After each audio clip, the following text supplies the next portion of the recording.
તો આ તરફ સુરત શિવશક્તિ માર્કેટના પ્રમુખની વાહિયાત વાતો સામે આવી છે। શોર્ટ સર્કિટને કારણે આગ લાગી હોવાની ડંફાસ મારી વેપારીઓનું કરોડોનું નુકસાન અને પ્રમુખ ડંફાસ મારી રહ્યા છે।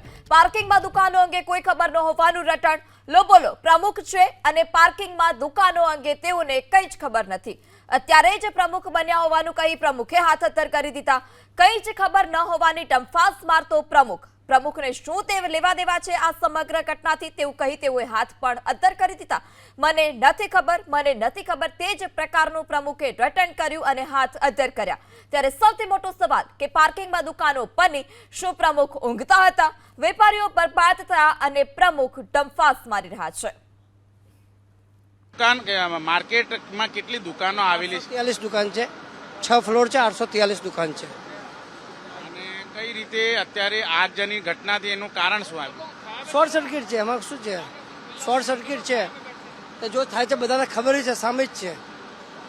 કોઈ એવું નથી કે કોઈને ખબર નથી કે શું થાય છે, બધાને ખબર છે શું થાય છે। બધા પ્રયત્ન કરે છે, બધા પ્રયત્ન કરે, તમે પણ પ્રયત્ન કરો, તમે અમારો સરકાર પાસે મેસેજ પહોંચાવો છો એટલે બધું પ્રયત્ન ચાલે જ છે। આજે શિવશક્તિ માર્કેટ છે જે ગ્રાઉન્ડ ફ્લોર હતું ત્યાં પહેલા પાર્કિંગ હતી, ગેરકાયદેસર દુકાનો બનાવી દેવામાં આવી છે એવો આરોપ છે કાપડ વેપારીઓનો। આ તો અમને હેલો આમાં કોને કેવી રીતે ગ્રાઉન્ડ ફ્લોર તો બધું ચાલુ જ છે। ના, નીચે ગ્રાઉન્ડ ફ્લોરમાં જે પહેલા પાર્કિંગ હતું ત્યાં વાહનો પાર્ક થતા હતા ત્યાં આ મને ખબર નથી, કેમ કે હું તો અત્યારે થયો છું ને જો થયું છે ક્યારે થયું તો પ્રશાસનને ખબર હોય, અમને શું ખબર હોય? ઇમ્પેક્ટ ફી ભરીને 130 જેટલી દુકાનો બનાવી દીધી। સાહેબ તમને ખબર છે તો મને તો કોઈ ખબર નથી।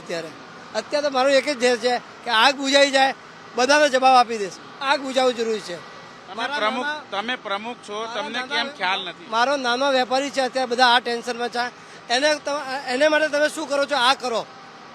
આ બિચારા બધા ટેક્સ ભરે છે, આજ એની હાલત ખરાબ છે, એના માટે તમે શું કરો છો? આ વાત કરો અત્યારે, આ સારું લાગે। પણ આગની ઘટના જે બની હતી, શરૂઆત થઈ હતી એ ગ્રાઉન્ડ ફ્લોરની દુકાનમાંથી થઈ હતી। જો ગ્રાઉન્ડ ફ્લોરમાં દુકાનો ના હોત અને પાર્કિંગ હોત તો આગની ઘટના નહીં બનતે। તમે જો સવાલ પૂછ્યો, અત્યારે મારો જન્મ 10 વર્ષ પહેલા તો મારા પણ માલા થઈ ગયું હોય, તો આ તો વાત કોઈ ખબર નથી। અત્યારે એક જ છે કે આગ બુઝી જાય ને જો પણ વેપારી નાના વેપારી છે ને એને માટે શું હેલ્પ તમે કરી શકો આ સરકારને વાત કરો, બીજામાં કોઈ મતલબ। જે ગેરકાયદેસર દુકાનો બની એના માટે જવાબદાર કોણ?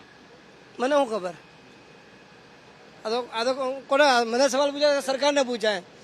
સરકારે બિલ્ડરે મિલી ભગત, તમે પ્રમુખ છો, જવાબદાર છો, તમે માર્કેટ પ્રમુખ તો દર 3 વર્ષે 2 વર્ષે ચેન્જ થાય છે।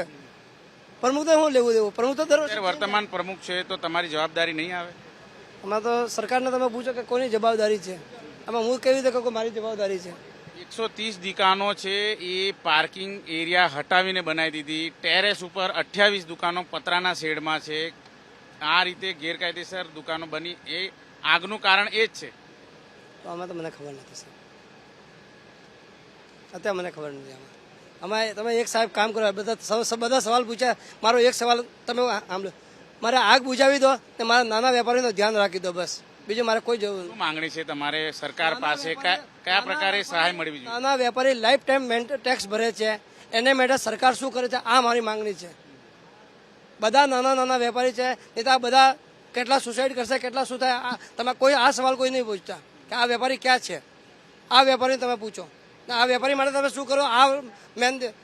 આ વેપારી ઊભો થશે, પાછો આ વેપારી તમને ટેક્સ ભરશે, તો આ વેપારી માટે તમે શું કરો છો? આ કરો।